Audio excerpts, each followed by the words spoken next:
Vous savez, énormément de personnes pensent que je suis lesbienne parce que la plupart du temps, ils tombent sur mon contenu sur les femmes. Alors que si on fait le ratio, j'ai eu beaucoup plus d'expérience avec des hommes qu'avec des femmes. Les femmes, je les ai fréquentées assez récemment. Ça date de 2022. Première meuf que j'ai fréquentée, c'était en 2022. Donc c'était il n'y a pas si longtemps que ça en vrai. Et pour être honnête, je me suis déjà penchée sur la question de savoir si est-ce que j'étais pas plutôt lesbienne, etc. Et au final, bah non. Après, de fil en aiguille, j'ai vu que bah, j'étais bien bi en fait, finalement. Tu vois, donc voilà. Maintenant, j'ai assez de recul pour pouvoir affirmer qu'en fait, si vous voulez tout savoir, euh, un homme va m'attirer physiquement, mais en toute franchise, mentalement, ça commence à devenir compliqué d'être attiré par eux, émotionnellement parlant, mentalement, parce que mais je sais pas où est-ce qu'on va là, notre génération. Les mecs là de notre génération, mais je sais pas où est-ce qu'on va. Ah mais je sais pas du tout. Après les femmes c'est autre chose, mais là je vais plus me pencher sur les mecs. Je vais vous parler français, j'ai jamais nié mon côté garçon manqué, mon côté bonhomme. Quand bien même je fréquentais des mecs, il y a des mecs qui voyaient très bien que bah, j'étais pas la meuf la plus féminine. Alors oui, je sais être féminine, je sais m'apprêter, il y a pas de souci. Mais tu sentais quand même toujours un petit peu cette énergie masculine que j'avais. Et je m'en cache pas. En fait, c'est soit tu m'acceptes comme ça, soit tu me laisses, mais ne viens pas me déranger.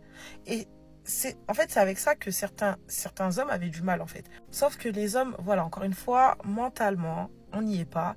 Euh, Ils vont pas prendre le temps de dire clairement, Shaina, t'as vu, t'as une énergie trop masculine pour moi, ou Shaina, enfin, je sais pas, il y a ci, ça que j'aime pas. Non, un homme, il va te trouver une excuse. Je me sens pas bien, j'ai des problèmes de famille. Ah, finalement, je suis pas prêt à me mettre en couple.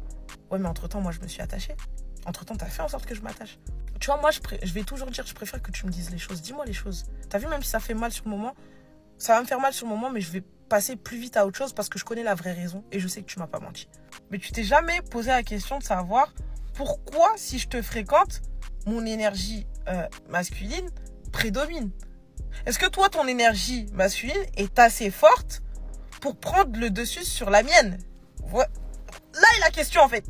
Et vous voyez, quand j'avais des dates avec certains mecs qui n'avaient pas du tout les codes, bah, je sais, un truc tout bête, enfin, je sais pas, de me tenir la porte, la galanterie, s'assurer que je sois bien, être attentionné, en fait, ça m'énervait. Parce que j'avais déjà ce truc-là, même bien avant de gérer des meufs, hein, de me dire, mais putain, mais si j'étais un mec, c'est pas ce que j'aurais fait. Moi, je suis de la vieille école. Enfin, je sais pas, je te date, je te tiens la porte, tu montes dans ma voiture, je te demande si ça va, si t'es bien installé, est-ce que tu veux reculer le siège. Après, peut-être c'est moi qui en fais trop. Mais en tout cas, moi, personnellement, quand je gère des meufs, là, c'est ce que je fais.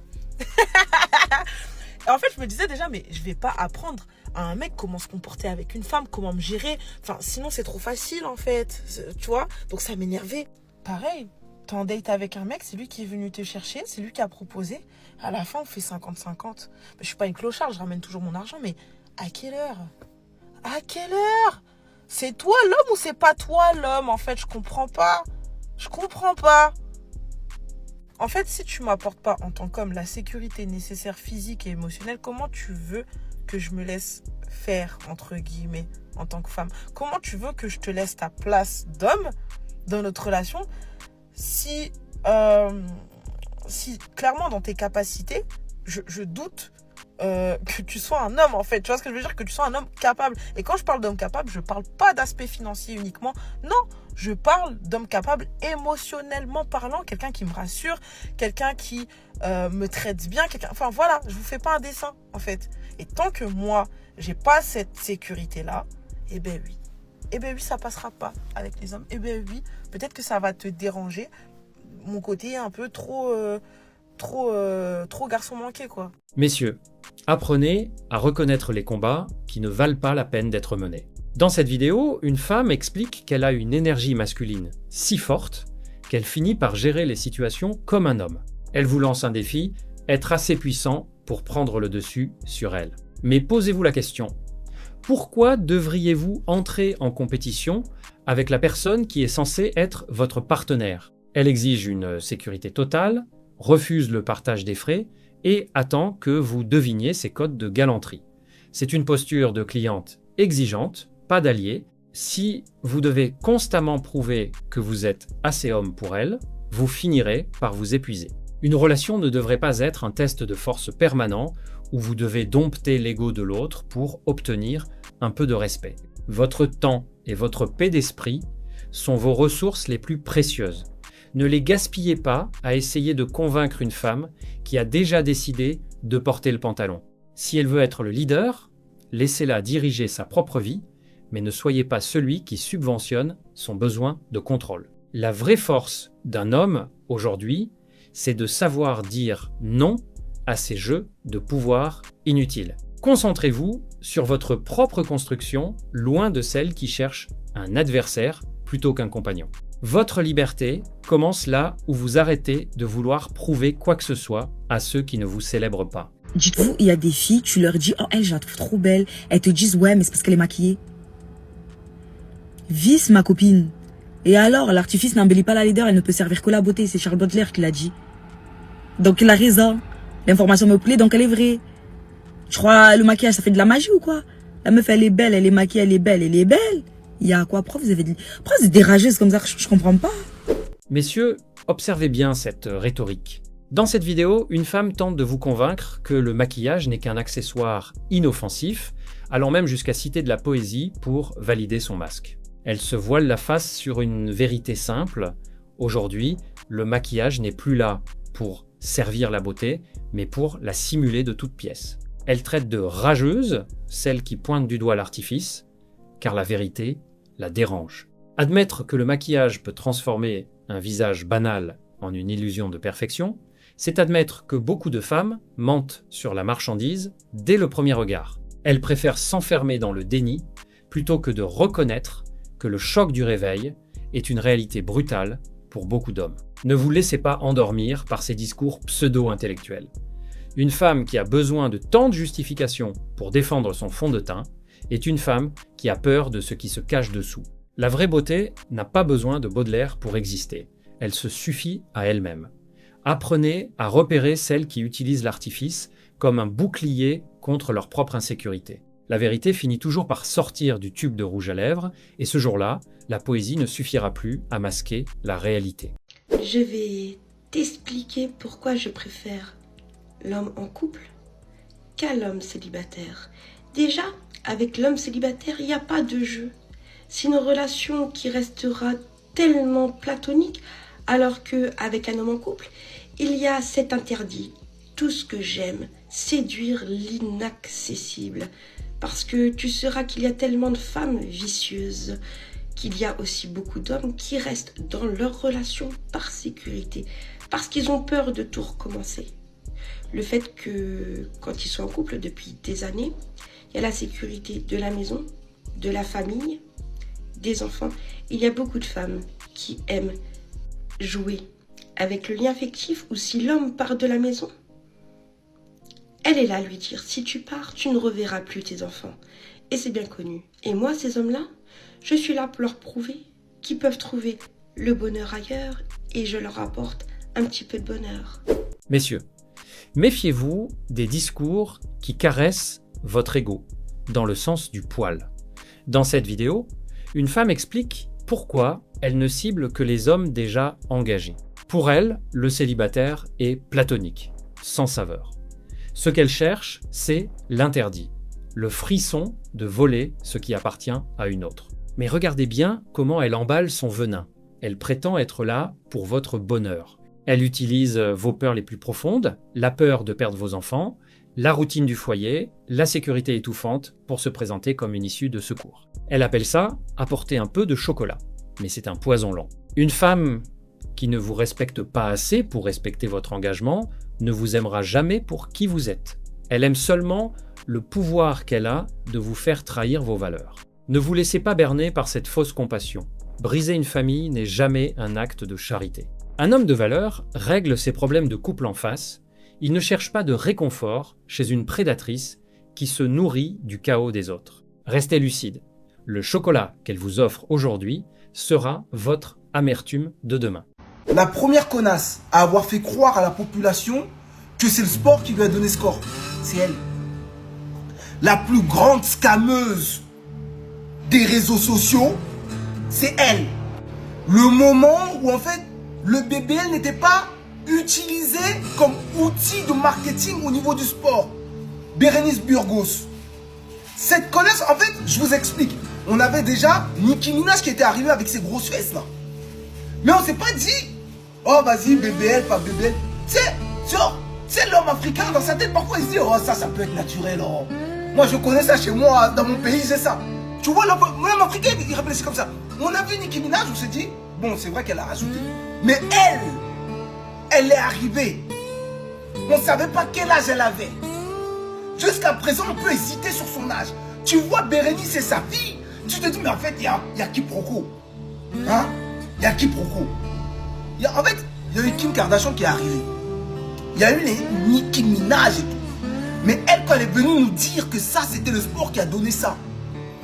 D'abord, elle a provoqué un choc mental dans la tête des êtres humains, hommes comme femmes. Elle a poussé les femmes à aller à la salle. Les femmes ont pris des produits et se sont dit, attends, il y a un truc qui ne matche pas avec ce qu'elle dit. Et puis, il y a une deuxième connasse qui est arrivée, qui a dit, ah, moi aussi, je vais à la salle regarder mon résultat. Là, tout le monde a compris qu'en fait, Bérénice Burgos, ça nous a tous calmés. Voilà. Bérénice Burgos, la première scameuse salle de sport, c'est elle. Parce que tous les mecs qui expliquent, les Ronnie Coleman et tout, on avait conscience, hein. Au final, au fond de nous, on sait que c'est pas naturel. Mais Burgos, ça a été la première à nous faire croire que BBL, sale. Non, c'est pas... Oh là là là là. Franchement, juste pour ça, hein, chapeau bas, Bérénice. Vraiment. Vraiment première de la classe. Messieurs, ouvrez les yeux sur une vérité que beaucoup refusent de voir. Bérénice Burgos, star des réseaux sociaux, a réussi un coup de maître. Faire croire que ces formes incroyables sont le fruit du sport et d'un mode de vie sain. Ce mensonge a créé un choc mental chez des milliers de femmes qui se sont ruées en salle de sport, parfois en prenant des produits, dans l'espoir d'atteindre ce corps parfait. Mais la réalité est tout autre. Ces courbes ne sont pas naturelles, elles sont le résultat de chirurgie esthétique et d'un marketing bien rodé. Ce n'est pas le sport qui a sculpté ces silhouettes, c'est une illusion savamment entretenue pour vendre du rêve. Pour ne pas tomber dans ce piège, il faut garder un esprit critique et comprendre que l'image sur les réseaux sociaux est souvent une façade. Ne vous laissez pas berner par ces standards artificiels qui exploitent les insécurités pour vous faire consommer. La vraie force, c'est de savoir voir au-delà du miroir déformant et de rester fidèle à la réalité. Les hommes, ils aiment plus courir derrière les femmes, c'est très grave. Mais en même temps, c'est logique. Techniquement parlant, si la personne vous court après, c'est que vous fuyez. Faites pas attention à ce que j'ai sous la tête, j'ai de l'huile dans les cheveux. Beaucoup d'entre vous, vous oubliez que les hommes sont avant tout des êtres humains. Et que par conséquent, certains arrivent à un point de saturation. Ok, on a dit la séduction, ça doit venir de l'homme, vas-y si vous voulez. Mais justement, vous de votre côté, il doit avoir un feedback par rapport à ces séductions. Quand vous avez des mecs bien qui veulent construire quelque chose de sérieux avec vous, vous préférez en fait boycotter ces derniers pour des mecs qui ne foutent absolument rien de leur vie. Des mecs qui sont au chômage, ils ne vous respectent aucunement. Des mecs qui se réveillent à 14h. Ces mecs-là vous envoient un message, mais vu qu'ils vous font vibrer, c'est ces mecs-là qui vous donnent de l'art par rapport à des mecs qui sont sérieux, qui veulent construire quelque chose de concret. Combien d'éléments comme ça est-ce qu'on voit partout sur nos réseaux aujourd'hui ? À un moment donné, c'est ça. Les mecs, ils courent plus après justement pour toutes ces raisons-là. Les mecs ont compris que finalement, il faut pas utiliser leur énergie inutilement. Ils préfèrent se concentrer sur leurs projets professionnels, leurs projets personnels, etc., etc. Tandis que beaucoup ici sont encore touchés par les réseaux sociaux, suivant les conseils de couple que vous pouvez trouver ici, qui sont parfois très tordus même. Moi, comme j'ai dit, tu veux donner ton énergie à quelqu'un parce que toi, tu veux faire quelque chose de concret, la personne ne te rend pas la même énergie, te fatigue pas, va juste vers quelqu'un d'autre. Il y a ça aussi aujourd'hui, c'est qu'aujourd'hui, les gens, en fait, ils pendent à l'ancienne. Les gens couraient après, même quand le feedback était pas bon. Maintenant, les gens, ils ont commencé à comprendre que non, en fait, si le feedback, il est pas bon, faut juste partir ailleurs. Je vais reprendre la phrase qu'un mec avait postée dans mes commentaires. Allez vers là où vous êtes célébrés. Tout simplement. Fin de l'histoire. Le temps et l'énergie font des choses précieuses. Quand on les perd, c'est difficile à pouvoir retrouver, notamment le temps. Messieurs, écoutez la vérité froide qui tombe avec la pluie. L'orateur, ici, nous balance un constat qui fait mal. Si tu marches dans la rue sous l'orage, sans voiture, tu n'es rien d'autre qu'un bouffon aux yeux des femmes qui te croisent. Dans notre société, ta valeur d'homme s'arrête là où commence ton manque de moyens. On en est arrivé à un point où être exposé aux éléments est devenu un red flag. Si tu n'as pas de moteur pour te mettre à l'abri, tu es perçu comme un raté. L'orateur ironise en disant d'acheter des parapluies, mais le message de fond est bien plus sombre. C'est le procès du matérialisme féminin qui ne tolère aucune faiblesse financière. Un homme de valeur ne devrait jamais se laisser définir par son mode de transport. Pourtant, le regard des autres est sans pitié. Si tu n'as pas de carrosserie, tu n'as pas de voix. Mais rappelez-vous une chose, celui qui marche sous la pluie aujourd'hui pour construire son avenir est bien plus solide que celui qui frime dans une voiture qu'il ne possède pas vraiment. Ne laissez pas le mépris de surface éteindre votre ambition.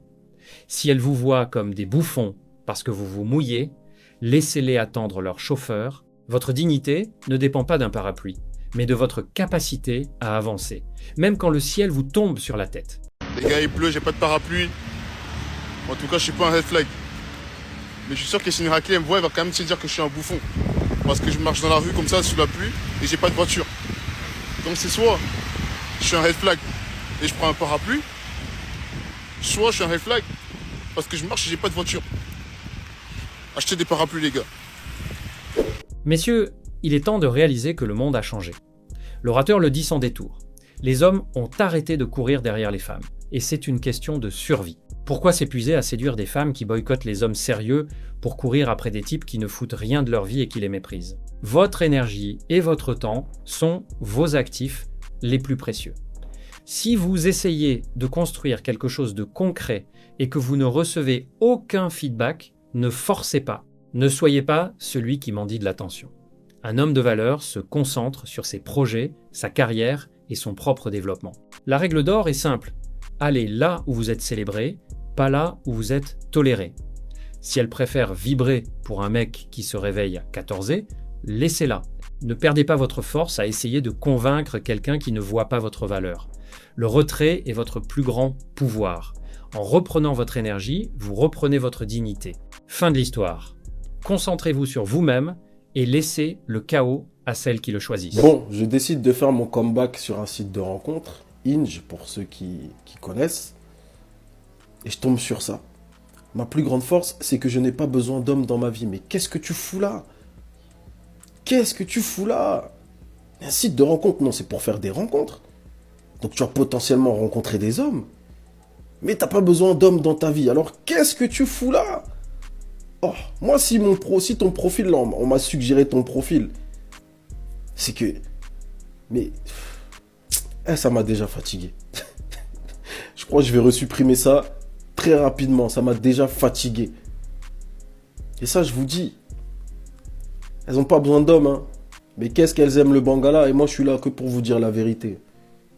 Hein, ça, c'est la cocotte qui gratte, hein, le punani qui gratte. Et l'appel du Bangala, il est trop fort. Parce que leur jouet, c'est bien 5 minutes. Hein. Mais l'appel du Bangala, il est vraiment trop fort. Donc, elles ne peuvent pas s'en empêcher. Oh, j'ai pas besoin d'hommes dans ma vie. Mais fous le camp! N'importe quoi. Messieurs, voici un constat qui ne surprendra pas les plus lucides d'entre vous. Certaines femmes clament haut et fort qu'elles n'ont pas besoin d'hommes dans leur vie, qu'elles sont indépendantes et libres. Pourtant, elles continuent à fréquenter les sites de rencontres, attirées par ce que l'orateur appelle le Bangala, ce désir irrépressible qui les ramène toujours vers les hommes. C'est un jeu de contradictions. Elles rejettent l'idée de dépendance, mais ne peuvent s'empêcher de chercher la compagnie, l'attention et le plaisir charnel. Cette posture crée de la confusion et de la frustration chez les hommes qui cherchent une relation sincère. L'orateur met en lumière cette hypocrisie. L'indépendance proclamée masque souvent un besoin réel, nié ou ignoré.